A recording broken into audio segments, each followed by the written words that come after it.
Hi guys!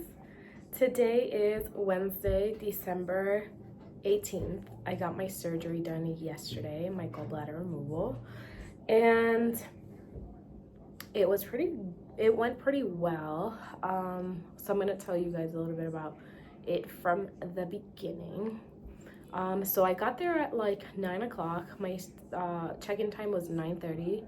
And so they took me back to a room and they put an IV in my hand right here. And then they had me wait. The anesthesiologist came around and he kind of explained how everything was going to work. He talked to me about the side effects, I guess, of anesthesia. And he talked to me about, that we run a higher risk of driving to the hospital in a car than we do getting anesthesia. And so then after that, they had two nurses come in from the OR, and they are the ones that drive me to the operating room. And so they drove me to the operating room, and it's literally how they portray it in Grey's Anatomy. It's this white room and it's cold. They have the AC cranked up and there's three huge lights on top, and then they strap you in. So your arm and arm out like that, and they strap you in, and then they put gas or oxygen, sorry. They put a mask of oxygen on you, and then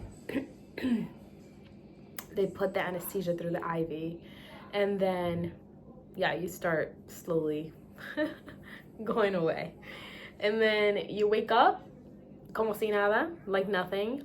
And for me, specifically, it was really hard for me to open my eyes and to, like, actually wake up. But, yeah, you wake up, and then the nurses are there. And for me, when I woke up, my blood pressure was really low.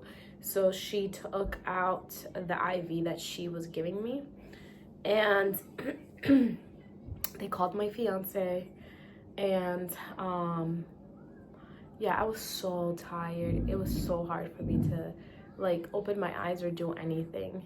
And you feel really sore because, I mean, at least for me, I'll show you guys in a minute, but at least for me, I have 5 wounds. So, and it's like kind of all over. So it was a little difficult for me to get up, but I had to tinkle so many times.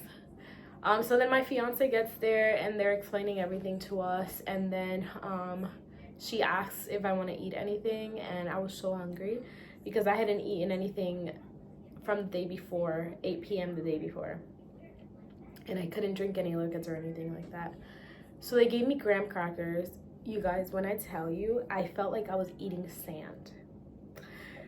And so she told me that that's a side effect from the anesthesia, that your mouth is so dry that anything that you eat, it just tastes like really dry. You don't have any saliva in your mouth to like chew on anything. So I tried my best. I was swishing it with the ginger ale that they gave me. So these are my wounds. I have one near my belly button, one here, 2 right here, and 1 here. I think this is the worst one, just because I feel it the most. It does feel like you went to the gym and you lifted so heavy that your abs are just on fire. Not literally on fire, but like, you just feel really sore. So you can't really bend down, you can't really do much. You just have to stand up and walk. That's all you can do. I've been eating soup, like just chicken, carrots, and onion and potatoes in the soup with no fat.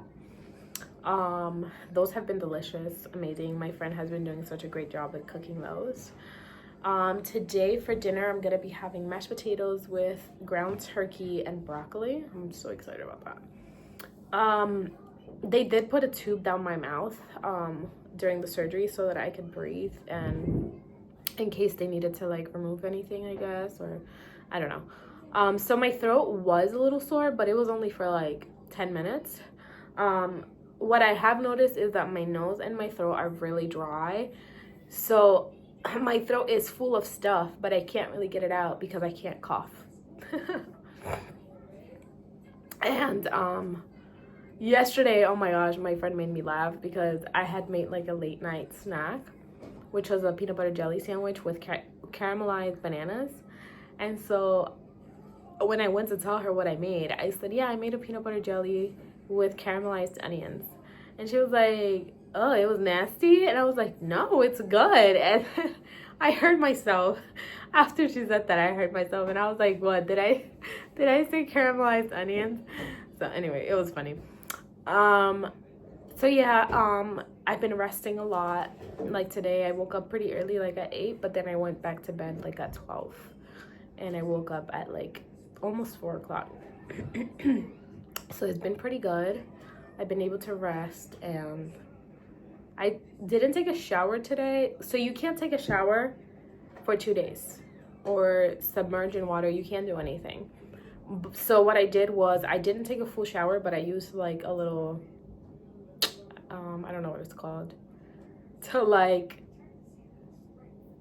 kind of like a cup, I guess. It's not a cup, it's like the kids little thing that you, anyways, I used that and I was able to wash myself, and I feel great. I feel like myself. And then I've been drinking ibuprofen and Tylenol. You have to drink them every 6 hours and then every 7 hours, so then you always have medication in your system. What else? I've been drinking lots of water, lots and lots of water. It's been really good for me. Lots of water. And then my fiance bought me fruits. So I've been eating fruits because they don't have fat in them. And dried apples. Those are pretty good. They don't have any fat either. So yeah, it's been pretty okay. I was gonna say great, but it's been pretty okay. It hasn't been terrible. It is a little hard to breathe sometimes, just because I feel so much pressure in my stomach and in my abs section. Why did I sound like a French person? In my abs section. But other than that, oh, it's difficult to sleep as well, just because I have to stay like in one position like this. You know, I can't really move because it's bothersome when I move. And then if I lay on my side, I feel the pressure of everything just pushing down. So yeah, laying down flat like this has helped me the most. And then what else? I have my so initially the doctor had told me that I only needed to be out of work for like 5 days. And so yesterday when I asked him, I gave him my FMLA paperwork so that he could fill it out. And he's like, no, I'm not gonna fill it out yet. I'm gonna fill it out when I see you for the post-op. And he's like, I actually don't want you to return to work until I see you for the post-op. And I was like, sir, that's 3 weeks. Like, you did not tell me that I needed to be out of work for that long. Mind you, today is December 18th. So you know that people have already put in requests for Christmas time off, New Year's time off. Like, all of my unit was supposed to be off. And I'm like, sir, you should have told me this beforehand so that I could have scheduled my surgery at a better time. Like, so now I have to take that paperwork into work tomorrow, I guess, because it's already 4:46. So yeah, tomorrow. But yes, it's been pretty good. My friend has been taking really good care of me. She's been doing such a great job. So yeah, I can't lift anything heavier than 20 pounds, so I haven't been lifting anything at all. I can take a shower after day 2. I already said that. And then I can take off the tapes that are on there. I don't know what it looks like underneath. I mean, I know that there's stitches, but I just don't know what it looks like underneath. So yeah, I'm trying to think what else. I kind of freaked out when they were putting the IV on because I hate needles. But the nurse, shout out to Andrew, the nurse was really, really nice, and he was able to calm me down. And he actually gave me like the little plastic that would go in, and that helped calm me down. So that was good. Yeah, that's pretty much it.